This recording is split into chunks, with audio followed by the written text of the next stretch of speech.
Good morning, everyone. Welcome to this episode of Coffee with Chris. My name's Chris Beery, and today's a special day. Today is my youngest son's 5th birthday.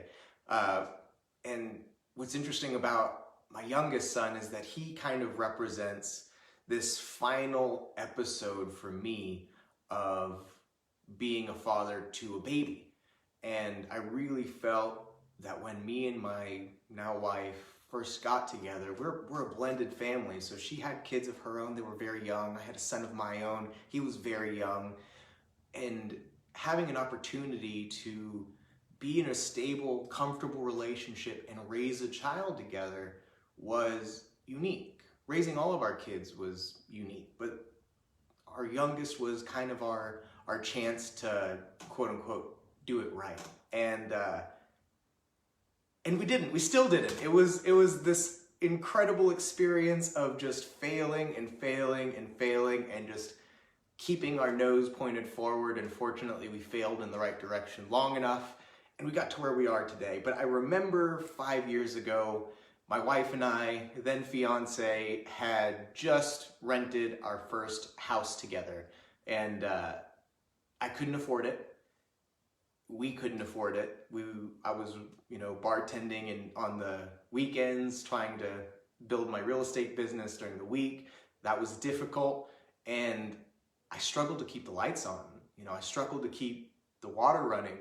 I never missed a rent payment, but that was only because I prioritized the roof over our heads. That didn't always mean that we had food in the fridge, and it was embarrassing. It was embarrassing to be a father of 4 and not be able to keep my family fed, not be able to keep the lights on. It really hurt me. And it's hard for me to think back on those things because, it's not something I like to focus on. We talk about positivity, and I talk about positivity in these podcasts and in these vlogs, and really what I'm focusing on in my life now are things that I can be grateful for. But during those times, I didn't feel very grateful at all. It was impossible for me to pull my focus away from the scarcity that seemed all around me. In fact, I couldn't even conceive what it would be like for us to buy a home, to pay a mortgage, to be able to afford something that was more expensive, take on new debts. It never occurred to me that it would be possible for me. My expectations of myself were very low. And I thought about this episode in particular for too long. I made the mistake of letting a question someone asked me marinate and really get into me, affect me personally. And someone asked me what made me believe that I had any business giving life advice at 26 years old. And I'll admit, when they asked me the question, I really didn't have a good answer. It immediately resonated with me. Yeah, you're right. What business do I have giving anybody any notion that I know what I'm doing? So that sat on me for a while, and what I realized was the reason I felt the need to share this message with people that I know, people that I don't know, people that just need to hear something positive, is because of changes that I've made in my life, small little failures, small little corrections that have got me to where I am today. But it's only gotten me to a point where I find it hard to reflect on the trials of my life because they seem menial, because I've overcome them. I'm here now. What's behind me is in my wake. I'm past it, so to speak. I'm not any better than the problems I faced, but I was good enough to overcome them and get to where I am today. But that isn't to say that they weren't there. I remember the feeling of being 17 years old, calling my dad, in tears, just ugly crying, explaining to him how scared I was that I just found out that I was going to be a father. And I remember the calmness and the empathy in his voice when he just said, "It's going to be okay. We're here. Everybody still loves you. We'll get through this together."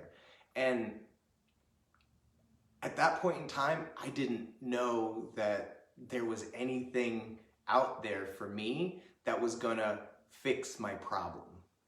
And what I ended up coming to realize is I didn't have a problem to fix. What I needed to change was how I looked at the situation.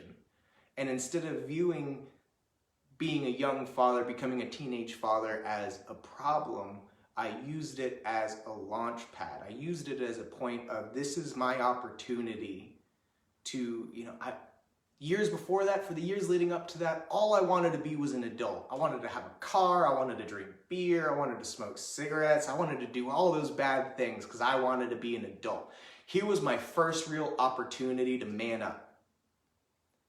And at that time, it scared the crap out of me. I didn't know what I was gonna do about it. I couldn't see any silver linings. I couldn't see any opportunity for growth. All I could think about was, I'm not gonna be able to travel like my friends. I'm not gonna be able to go to college. And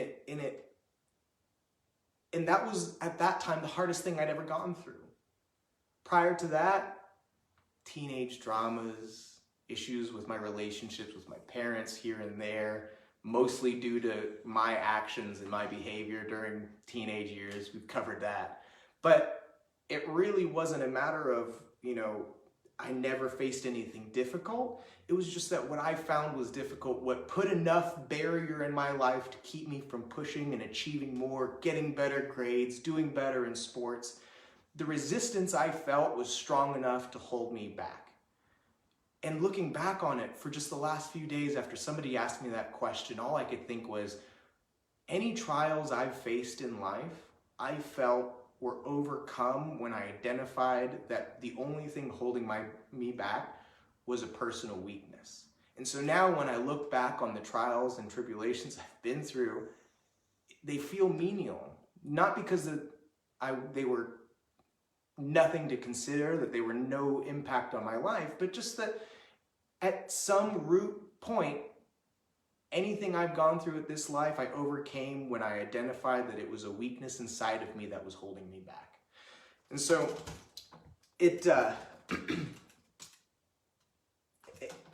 I let that question weigh on me for too long. And it really gave me an opportunity to reflect on who I am and why I'm doing this. And so what I'm here to tell you is, if you feel that you have things in your past that keep you from doing what you believe is the right thing to do today, whether that's, I really don't have any business telling people what to do with their lives. I haven't been through enough to be able to give any advice.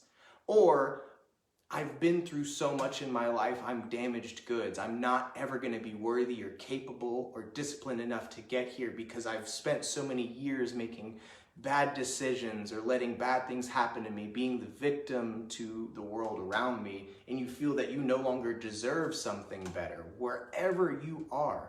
Because that was a transformation I made, from the point of feeling like I'd never gone through anything difficult in my life to being a young father and raising 4 children and going through all the types of financial struggles that a young family can go through, being sincerely fearful that I would be living in a box with my family on the side of the street somewhere someday.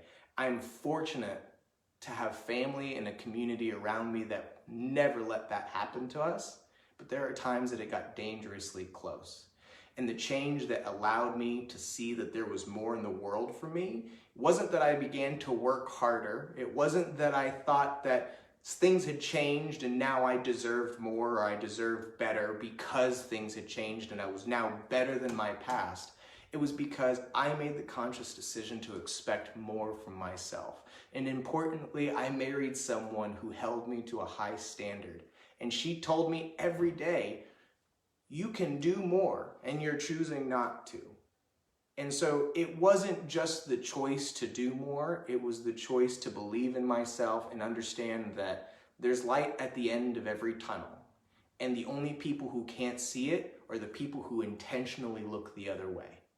So today, line yourself up, realize that whatever you're going through in life, there is a light on the end of the tunnel. Look for it. Find it, it's there. If it doesn't look clear to you right now, maybe try turning around. Maybe try changing your mind on some things and your perspective will shift with it. Maybe you're wrong about something right now and you owe someone an apology.